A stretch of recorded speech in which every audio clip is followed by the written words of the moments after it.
Hi students, welcome to your Siddharth biology class. आज हम study करेंगे थर्मोडायनेमिक्स के लेक्चर नंबर 3 की। आज हम देखेंगे first law of thermodynamics, internal energy और कुछ न्यूमेरिकल्स। तो without wasting our time, let's get started. आज हमारा टॉपिक है thermodynamics. It is first law of thermodynamics. मतलब थर्मोडायनेमिक्स का हम क्या आ गए हैं, मिडिल पोर्शन पे आ गए, जहां पे हम स्टडी कर रहे हैं थर्मोडायनेमिक्स की फर्स्ट लॉ की, also known as conservation of energy. आप इस वर्ड से काफी ज्यादा फैमिलियर होंगे क्योंकि आप उसको प्रीवियस क्लासेस में भी पढ़ चुके हैं। First law of thermodynamics also known as conservation of energy. In this law you know that कि energy not be created not be destroyed in any chemical reaction. It means that चाहे कोई भी किसी भी टाइप का chemical reaction हो, ना तो हम उस रिएक्शन में एनर्जी को क्रिएट कर सकते हैं, ना ही उसको हम क्या कर सकते हैं, डिस्ट्रॉय कर सकते हैं। इसका मैथमेटिकल फॉर्मूला क्या है, del you plus del q plus del डब्ल्यू। और इसको हम दूसरे फॉर्म में भी लिख सकते हैं, D U D Q D W.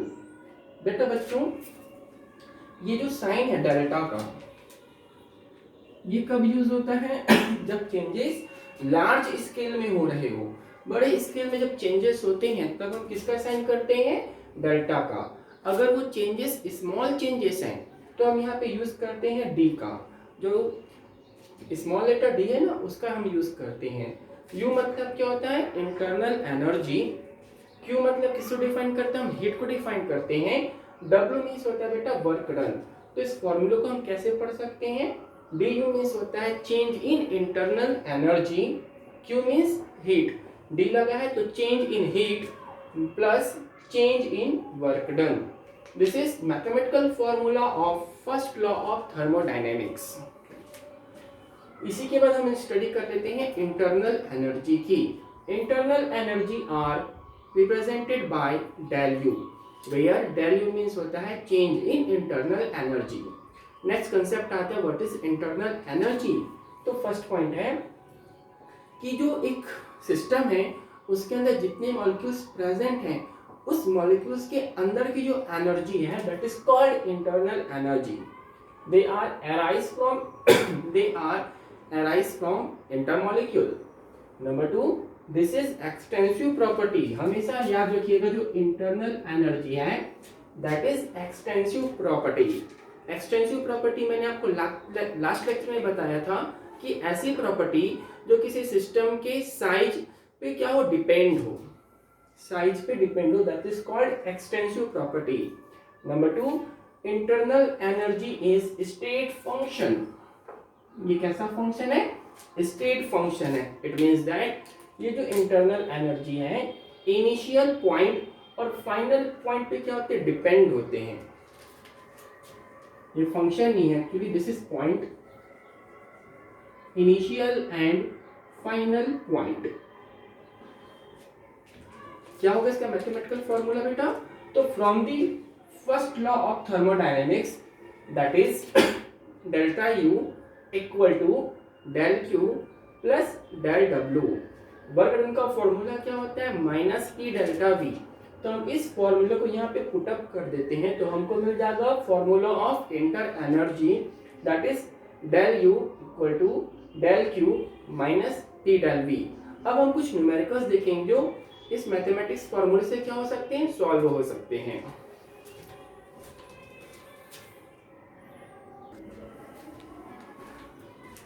आइए हम न्यूमेरिकल देखते हैं अकॉर्डिंग टू इंटरनल एनर्जी।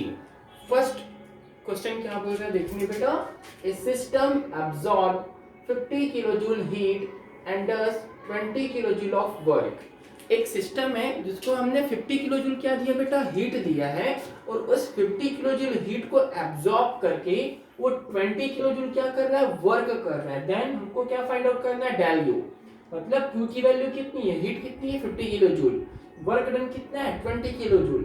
क्या फाइंड आउट करना है, डेल यू। सिंपल है, फॉर्मूला लगा दीजिए। क्या होगा formula, del u equal to q minus डब्ल्यू। क्यू की वैल्यू कितनी है 50 minus as it is in formula W की वैल्यू कितनी है 20, सॉरी 50 माइनस 20 कितना हो जाएगा 30 किलो जूल। तो W की वैल्यू कितनी आ गई 30 किलो जूल। सेकंड क्वेश्चन क्या बोल रहा है बेटा देखते हैं। 200 joule of heat was supplied to a system.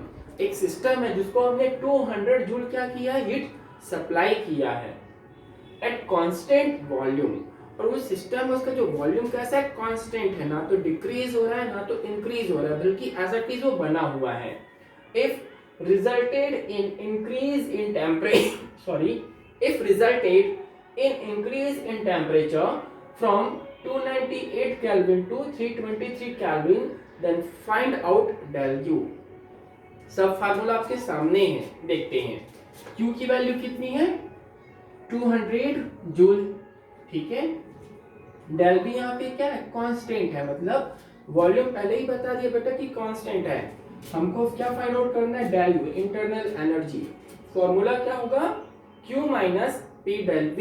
Work की जगह हमने क्या ले लिया P डेल V ले लिया। नाउ Q की वैल्यू कितनी है 200 जूल, और जो हमारा डेल V है वो तो यहाँ पे कांस्टेंट है, इट मींस इसकी वैल्यू क्या आ गई 0। 200 माइनस 0 कितना हो जाएगा 200, मतलब डेल यू की जो वैल्यू है इंटरनल एनर्जी कितनी हो जाएगी as it is 200 joule. That's it.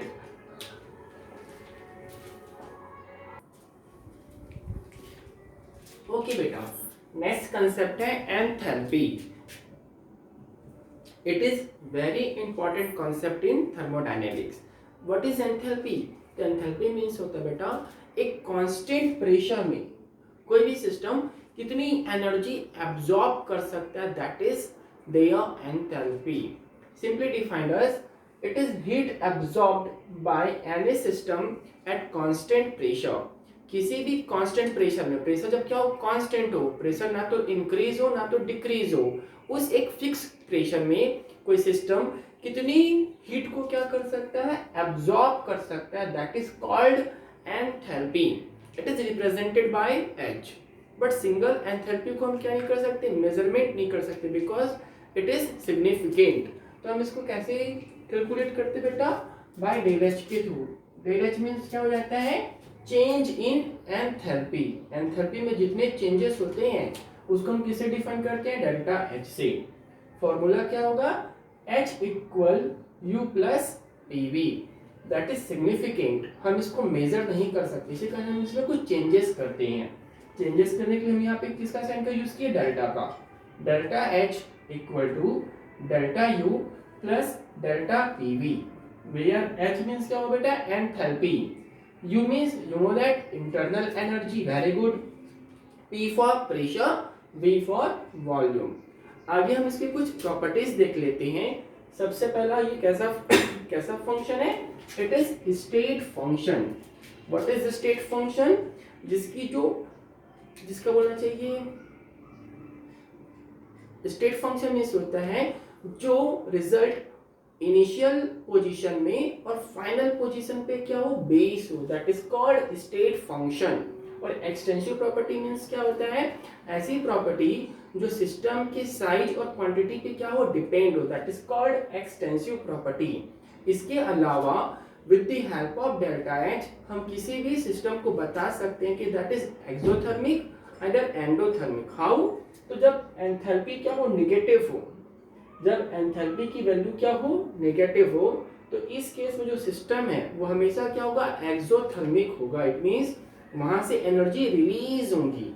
When the delta H की वैल्यू क्या हो पॉजिटिव हो, मतलब हम वहां पे एनर्जी क्या कर रहे हैं इनपुट कर रहे हैं। In this case system are endothermic. तो आप एंथैल्पी के बेस में बता सकते हो कि कोई भी सिस्टम एक्सोथर्मिक बिहेव कर रहा है कि एंडोथर्मिक बिहेव कर रहा है। If enthalpy value is positive, that is known as endothermic. if delta H की वैल्यू नेगेटिव तो it is exothermic.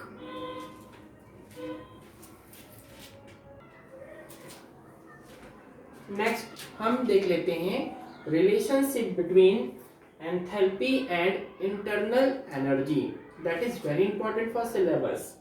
तो एंथैल्पी का जनरल फॉर्मूला क्या होता है बेटा स्टूडेंट्स, तो del H equal to del U plus del PV। यहाँ पे PV को हम ले लेते हैं आइडियल गैस इक्वेशन। हमने यहाँ पे क्या यूज कर दिया बेटा, ideal gas equation, that is PV equal to NRT.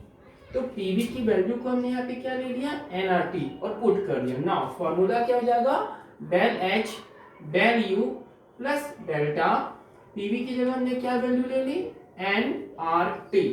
Now del H को हमने एज इट इज लिखा, del you plus as it is. अभी जो आर टी की वैल्यू है ये कहाँ जाएगी, सामने आ जाएगी, इनटू डेल्टा एन जी।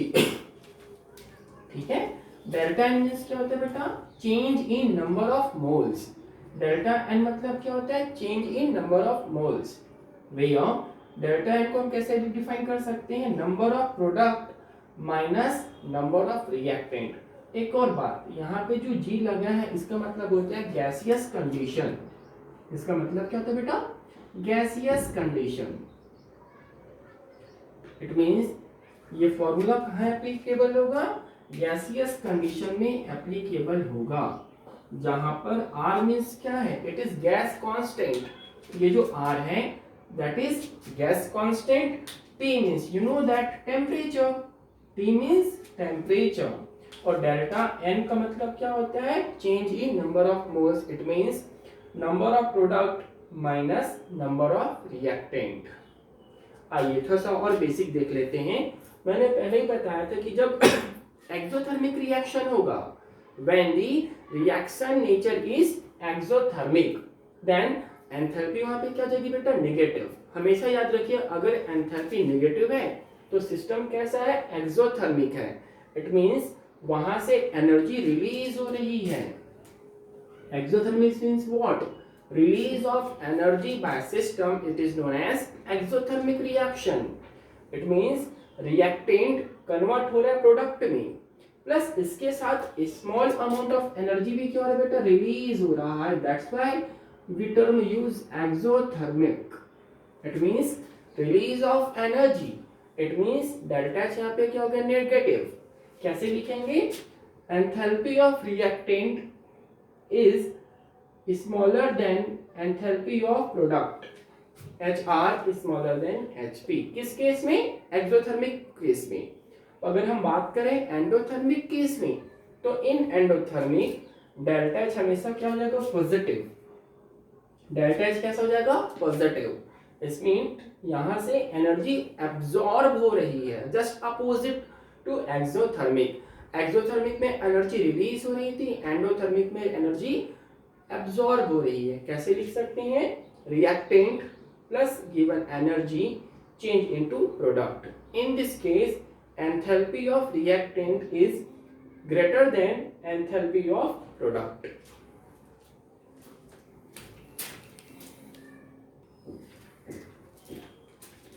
तो आइए देख लेते हैं example of endothermic and exothermic reaction. First reaction क्या बोल रहा है, CH4 प्लस 2O2, मतलब CH4 और ऑक्सीजन गैस कंबाइन हो गए, क्या फॉर्म हुआ, CO2 प्लस 2H2O। इस प्रोसेस में 890.4 किलोजूल एनर्जी क्या हो गई, रिलीज हो गई। एनर्जी क्या हो गई, रिलीज हो गई। और डेल्टा एच की वैल्यू क्या आ गई, नेगेटिव। डेल्टा एच हमारा क्या हो गया बेटा, नेगेटिव। और सेकंड इक्वेशन है, सल्फर जो कि सॉलिड स्टेट में है plus H2O gives carbon monoxide in the form of CO plus H2। इस प्रोसेस में हमको एनर्जी देनी पड़ी 131.4 किलोजूल प्लस मोल।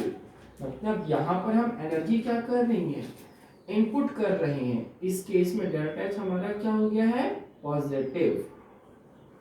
डेल्टा एच हमारा क्या हो गया, पॉजिटिव। जब डेल्टा एच की वैल्यू नेगेटिव रहती है तो प्रोसेस कौन सा होता है बताइए। तो अभी थोड़े पहले हमने पढ़ा था, when the delta H value is negative, तो प्रोसेस क्या हो जाएगा, very good, exothermic. When the delta H value is positive, तो मतलब हम यहाँ पे एनर्जी क्या कर रहे हैं, इनपुट कर रहे हैं, अंदर दे रहे हैं। मींस प्रोसेस कैसे बेटा हमारा, एंडोथर्मिक।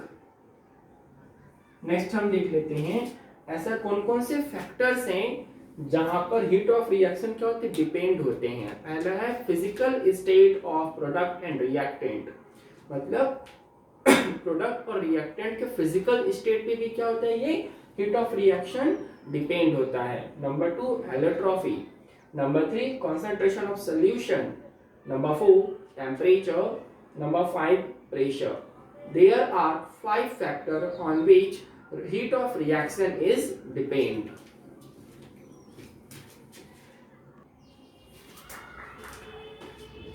आइए हम कुछ एंथैल्पी ऑफ रिएक्शन देख लेते हैं। एंथैल्पी ऑफ रिएक्शन मींस होता है यहाँ पे डिफरेंट टाइप की रिएक्शंस होते हैं। सबसे पहले हम देख लेते हैं एक word standard enthalpy. Enthalpy means तो हम जानते हैं कि एक कांस्टेंट प्रेशर में कोई सिस्टम कितनी एनर्जी एब्जॉर्ब कर सकता है।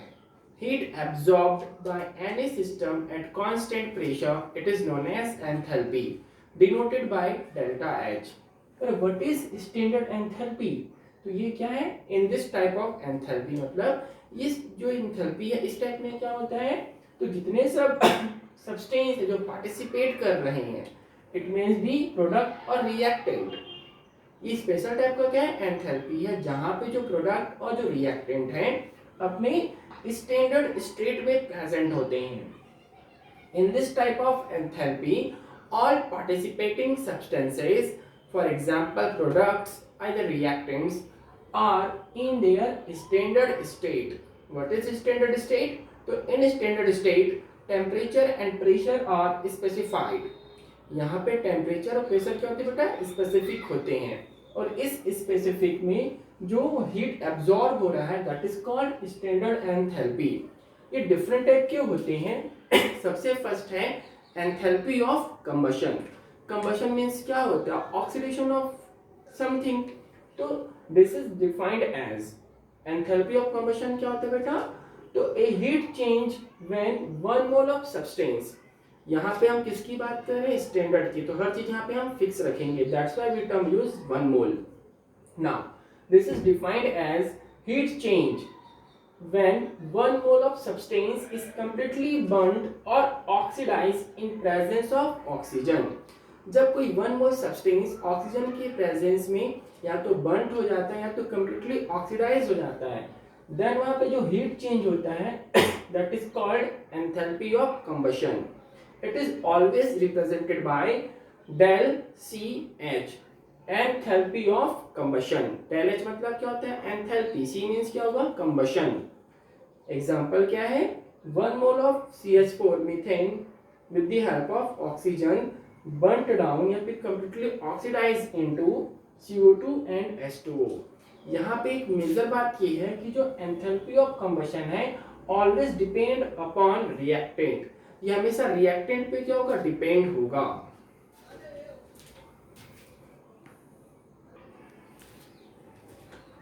नेक्स्ट हमारा एंथैल्पी ऑफ रिएक्शन में सेकंड पार्ट है एंथैल्पी ऑफ फॉर्मेशन। नाम से पता चला कि इसमें चीज का क्या हो रहा है बेटा, फॉर्मेशन हो रहा है, that's why it is called enthalpy of formation. ये क्या होता है तो देखते हैं। It is defined as heat change in either evolve और एब्जॉर्ब। यहाँ पे जो हीट होगा वो क्या होगा, चेंज होगा, या तो हीट का फॉर्मेशन होगा या तो हीट एब्जॉर्ब होगा।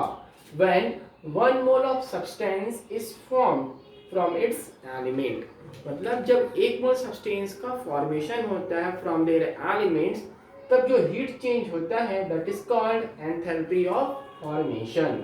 It is represented by delta FH। अच्छा, इसके पहले हमने क्या देखा था, हीट ऑफ कंबशन।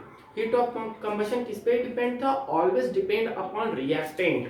तो जो हीट ऑफ फॉर्मेशन है ये हमेशा किस पे डिपेंड होगा, ऑलवेज डिपेंड अपॉन प्रोडक्ट्स। किस पे डिपेंड होगा बेटा, प्रोडक्ट्स पे डिपेंड होगा। अच्छा, इसका एग्जांपल क्या है, 1H2 प्लस हाफ O2, दोनों मिलके क्या बनाएंगे, 1H2O का molecule, that is called enthalpy of formation. Next हम देख लेते हैं enthalpy of hydrogenation. Hydrogenation means what, hydrogen का प्रेजेंट हो रहा है, नाम से पता चल रहा है, that's what is called hydrogenation. क्या होता है, the amount of enthalpy change. यहाँ भी एंथैल्पी चेंज की बात करी बिकॉज एंथैल्पी मींस क्या होता है, heat absorb by system at any constant pressure.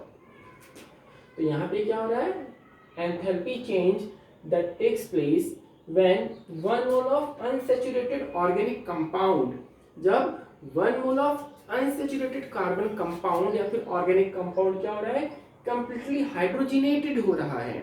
For example, CH2 double bond CH2 hydrogen के प्रेजेंट में कन्वर्ट हो गया CH3 single bond CH3. That is enthalpy of hydrogenation. मतलब यहाँ पे हाइड्रोजन क्या हो गया बेटा, ऐड हो गया है.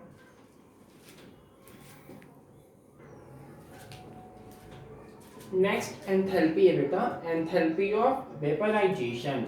वेपराइजेशन मींस क्या होता है, वेपर का फॉर्मेशन. कब, जब 1 मोल ऑफ लिक्विड किस में चेंज हो जाएंगे, गैस में. That is called enthalpy of vaporisation. Similarly number 5 भी इंपॉर्टेंट है, नंबर 6 भी इंपॉर्टेंट है. नंबर 5 क्या बेटा, enthalpy of fusion. when 1 mole of solid change into liquid, that is called enthalpy of fusion. और enthalpy of sublimation मतलब क्या होता है, जब solid किस में चेंज हो जाए, गैस में चेंज हो जाए. now come into the next topic, that is Hess law. very important. Hess law क्या कंसीडर करता है बेटा, it state that the amount of heat change in reaction, किसी भी रिएक्शन में जो हीट चेंज है depends upon nature of initial reactant and final product. मतलब कोई एक रिएक्शन है जिसपे एक रिएक्टेंट है और एक प्रोडक्ट प्रेजेंट है. इस रिएक्शन का जो हीट चेंज होगा वो किस पे डिपेंड होगा, रिएक्टेंट में और प्रोडक्ट में. फॉर एग्जांपल मेरे पास एक रिएक्टेंट ए है, किसमें चेंज हो गया, बी में, पर डायरेक्टली चेंज भी नहीं हुआ है. इसके लिए इसमें भी इक्वेशन होगी, कुछ रिएक्शन होंगे. ए कन्वर्ट हो गया सी में, फिर सी से क्या बना, बी. फॉर सपोज ए से सी को मैं क्या ले लेता हूँ, H1, एंड सी से बी को क्या ले लेता हूँ, H2. तो इसको मैं ऐसे लिख सकता हूँ, A plus C gives C plus B. Now ये जो C और C क्या हो जाएगा बेटा, कैंसल. तो बचा क्या, A plus B. It means heat of change delta H equal to H1 plus H2. किस पे डिपेंड करता है, nature of initial reactant and nature of final product. That's it.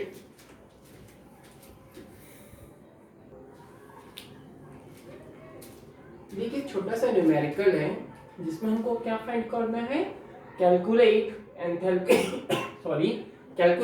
Enthalpy of formation of carbon monoxide.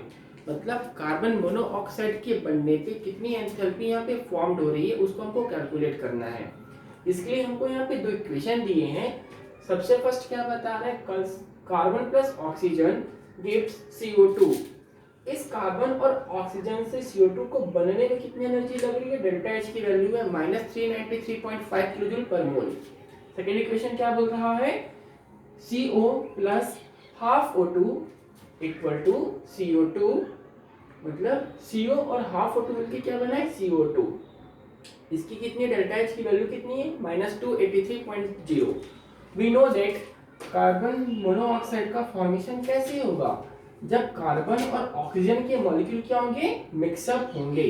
When carbon और oxygen के molecule क्या हो जाएंगे, combine हो जाएंगे, then formation of carbon monoxide takes place. यहाँ पे ऑक्सीजन के 2 मॉलिक्यूल हैं और यहाँ पर सिंगल है, तो इसको बैलेंस करने के लिए हमने इसको यहाँ पे क्या लिख दिया, हाफ O2 ले लिया ना. अब हमको एक जनरल आइडिया हो गया है कि कार्बन मोनोऑक्साइड बनेगा कैसे. नाउ अब हमको क्या करना है, तो हम इससे क्या बनाएंगे, कार्बन मोनोऑक्साइड. इसके लिए हम क्या करेंगे, इक्वेशन 1 और इक्वेशन 2 को आपस में माइनस कर देंगे. रिएक्टेंट वाला portion, this is product portion. इतना तो आप जानते हैं कि जो लेफ्ट हैंड साइड है दैट इज रिएक्टेंट, जो राइट हैंड साइड है दैट इज प्रोडक्ट. रिएक्टेंट क्या होते हैं, तो reactant are substance which are present start of the reaction. Reaction के स्टार्ट होने से पहले जो सब्सटेंस प्रेजेंट होते हैं दैट इज कॉल्ड रिएक्टेंट. और प्रोडक्ट क्या है, एंड सब्सटेंस है जो आफ्टर रिएक्शन फॉर्म्ड होते हैं. नाउ अब हमने क्या किया, carbon plus oxygen minus carbon monoxide plus half O2 equal to, हमने प्रोडक्ट को भी क्या कर दिया, माइनस कर दिया. CO2 माइनस CO2 दोनों कैंसल हो जाएंगे. वैल्यू क्या जाएगी 0।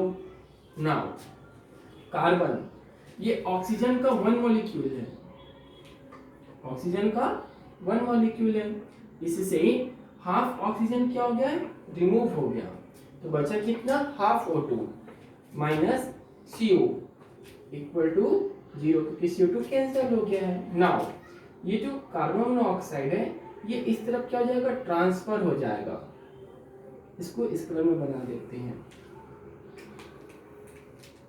नाउ ये जो कार्बन मोनोऑक्साइड है ये कहाँ ट्रांसफर हो गया, इस तरफ राइट हैंड साइड में, तो नेगेटिव का क्या प्लस आ जाएगा, क्या चार्ज आ जाएगा, पॉजिटिव प्लस चार्ज आ जाएगा। अब हमको ये इक्वेशन फॉर्म्ड हो गया है, carbon plus half O2 formation of carbon monoxide. It means हमने इक्वेशन 1 और इक्वेशन 2 को क्या कर दिया, माइनस कर दिया। इक्वेशन 1 का जो डेल्टा एच की वैल्यू है वो कितनी है, माइनस 393.5 माइनस जो इक्वेशन 2 है उसकी वैल्यू कितनी है, 283.03 3.0। नाउ इसको हमने क्या कर दिया, माइनस कर दिया बेटा। आंसर सॉल्व करेंगे तो हमको मिलेगा minus 110.5 kilojoule per mole. This is enthalpy of formation of carbon monoxide. इसी प्रकार के और भी क्वेश्चंस बनेंगे, तो आज के लिए हम यहीं तक इसको सॉर्ट आउट करते हैं। नेक्स्ट क्लास में हम देखेंगे एंट्रोपी। आई होप आपको आज का सेशन अच्छा लगा होगा। Thank you for watching. Please comment, share and subscribe this channel. Thank you.